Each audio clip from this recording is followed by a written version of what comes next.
Hey everybody, we're going to do day 18 or January 18th in the Chronological Bible.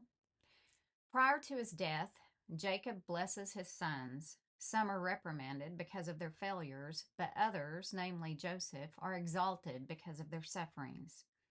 Jacob announces that Judah's tribe will produce rulers, specifically a king to whom the promises belong and whom the nations will honor. Jacob secures a promise from Joseph that his body would be returned to Canaan for burial at the site already purchased by Abraham.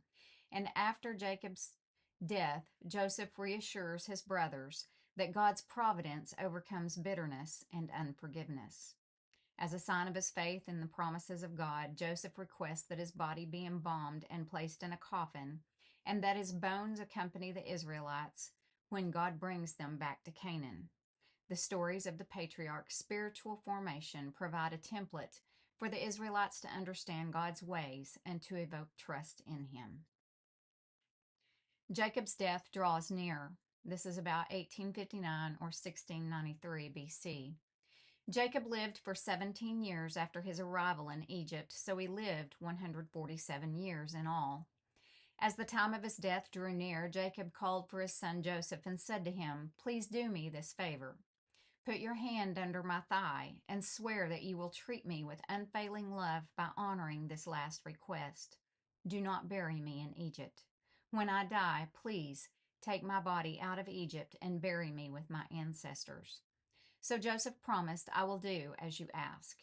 "Swear that you will do it," Jacob insisted. So Joseph gave his oath, and Jacob bowed humbly at the head of his bed. One day, not long after this, word came to Joseph, "Your father is failing rapidly." So Joseph went to visit his father, and he took with him his two sons, Manasseh and Ephraim. When Joseph arrived, Jacob was told, "Your son Joseph has come to see you." So Jacob gathered his strength and sat up in his bed. Jacob said to Joseph, "God Almighty appeared to me at Luz in the land of Canaan and blessed me. He said to me, 'I will make you fruitful, and I will multiply your descendants. I will make you a multitude of nations, and I will give this land of Canaan to your descendants after you as long as an everlasting possession.' Now I'm claiming as my own sons these two boys of yours, Ephraim and Manasseh, who were born here in the land of Egypt before I arrived. They will be my sons, just as Reuben and Simeon are. But any children born to you in the future will be your own, and they will inherit land within the territories of their brothers, Ephraim and Manasseh. Long ago, as I was returning from Padan Aram, Rachel died in the land of Canaan. We were still on the way, some distance from Ephrath, that is Bethlehem. So with great sorrow I buried her there beside the road to Ephrath. Then Jacob looked over at the two boys. "Are these your sons?" he asked. "Yes," Joseph told him. "These are the sons God has given me here in Egypt." And Jacob said, "Bring them closer to me so I can bless them." Jacob was half blind because of his age and could hardly see. So Joseph brought the boys close to him, and Jacob kissed and embraced them. Then Jacob said to Joseph, "I never thought I would see your face again, but now God has let me see your children too." Joseph moved the boys, who were at their grandfather's knees, and he bowed with his face to the ground. Then he positioned the boys in front of Jacob. With his right hand, he directed Ephraim toward Jacob's left hand, and with his left hand, he put Manasseh at Jacob's right hand. But Jacob crossed his arms as he reached out to lay his hands on the boys' heads. He put his right hand on the head of Ephraim, though he was the younger boy, and his left hand on the head of Manasseh, though he was the firstborn.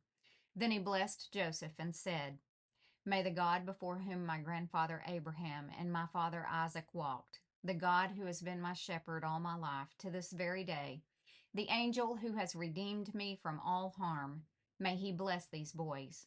May they preserve my name and the names of Abraham and Isaac, and may their descendants multiply greatly throughout the earth."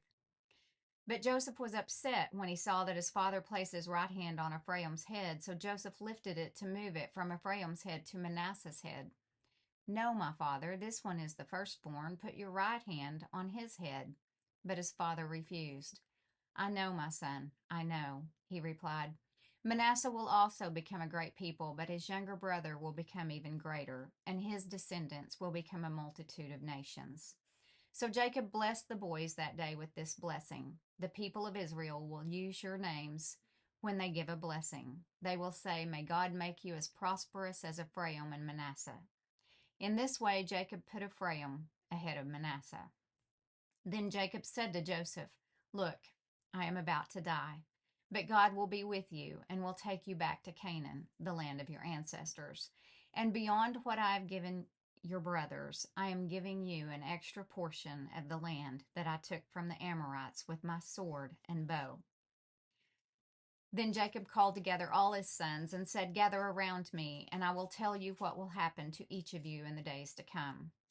Come and listen, you sons of Jacob. Listen to Israel, your father. Reuben, you are my firstborn, my strength, the child of my vigorous youth. You are first in rank and first in power. But you are as unruly as a flood, and you will be first no longer. For you went to bed with my wife. You defiled my marriage couch. Simeon and Levi are two of a kind. Their weapons are instruments of violence. May I never join in their meetings. May I never be a party to their plans. For in their anger they murdered men, and they crippled oxen just for sport. A curse on their anger, for it is fierce. A curse on their wrath, for it is cruel. I will scatter them among the descendants of Jacob. I will disperse them throughout Israel. Judah, your brothers will praise you. You will grasp your enemies by the neck. All your relatives will bow before you. Judah, my son, is a young lion that has finished eating its prey. Like a lion, he crouches and lies down, like a lioness who dares to rouse him. The scepter will not depart from Judah, nor the ruler's staff from his descendants, until the coming of the one to whom it belongs, the one whom all nations will honor. He ties his foal to a grapevine, the colt of his donkey to a choice vine. He washes his clothes in wine, his robes in the blood of grapes. His eyes are darker than wine, and his teeth are whiter than milk. Wow, what prophecy in that. Zebulun will settle by the seashore and will be a harbor for ships. His borders will extend to Sidon. Issachar is a sturdy donkey resting between two saddle packs. When he sees how good the countryside is and how pleasant the land, he will bend his shoulder to the load and submit himself to hard labor. Dan will govern his people like any other tribe in Israel. Dan will be a snake beside the road, a poisonous viper along the path that bites the horse's hooves so its rider is thrown off. I trust in you for salvation, O Lord. Gad will be attacked by marauding bands, but he will attack them when they retreat. Asher will dine on rich foods and produce food fit for kings. Naphtali is a doe set free that bears beautiful fawns. Joseph is the foal of a wild donkey, the foal of a wild donkey at a spring, one of the wild donkeys on the ridge. Archers attacked him savagely. They shot at him and harassed him, but his bow remained taut, and his arms were strengthened by the hands of the mighty one of Jacob, by the shepherd, the rock of Israel. May the God of your father help you. May the Almighty bless you with the blessings of the heavens above, and blessings of the watery depths below, and blessings of the breast and the womb. May my fatherly blessings on you surpass the blessings of my ancestors, reaching to the heights of the eternal hills. May these blessings rest on the head of Joseph, who is a prince among his brothers. Benjamin is a ravenous wolf, devouring his enemies in the morning and dividing his plunder in the evening. These are the 12 tribes of Israel, and this is what their father said as he told his sons goodbye. He blessed each one with an appropriate message. Then Jacob instructed them, Soon I will die and join my ancestors. Bury me with my father and grandfather in the cave in the field of Ephron the Hittite. This is the cave in the field of Machpelah near Mamre in Canaan that Abraham bought from Ephron the Hittite as a permanent burial site. There Abraham and his wife Sarah are buried. There Isaac and his wife Rebekah are buried. And there I buried Leah. It is the plot of land in the cave that my grandfather Abraham bought from the Hittites. When Jacob had finished this charge to his sons, he drew his feet into the bed, breathed his last, and joined his ancestors in death. Joseph threw himself on his father and wept over him and kissed him. Then Joseph told the physicians,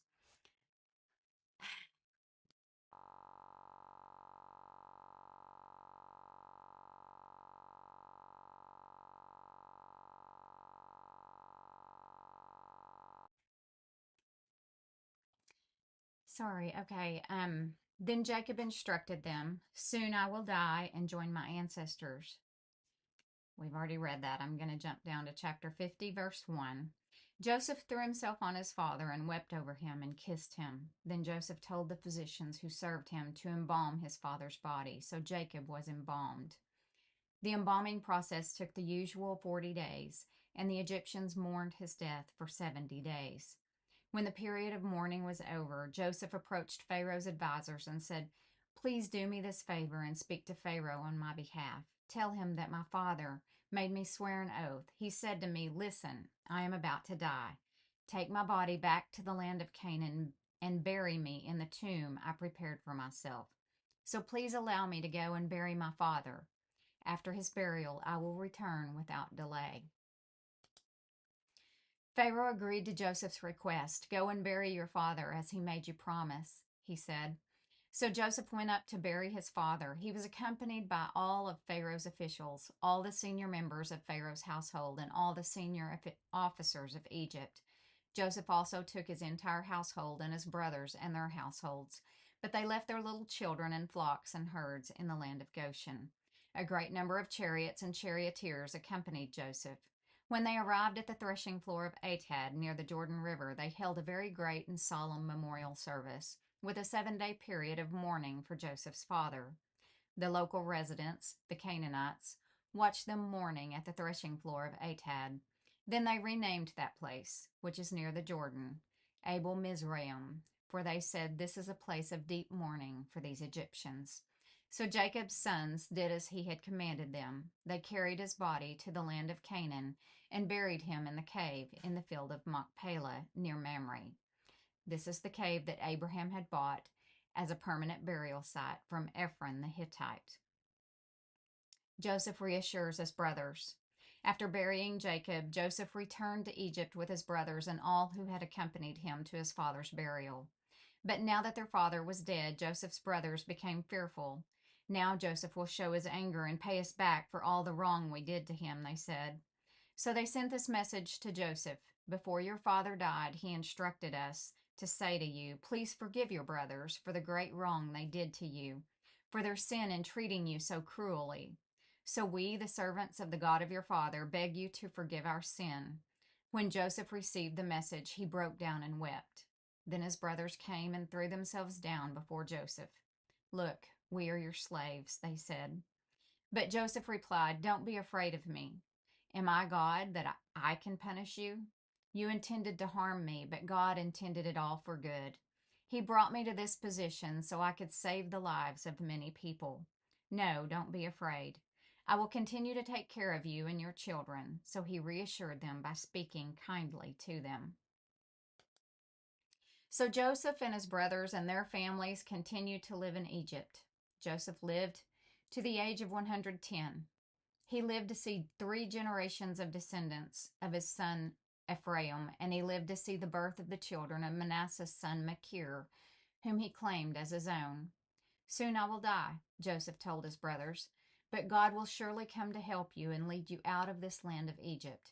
He will bring you back to the land he solemnly promised to give to Abraham, to Isaac, and to Jacob.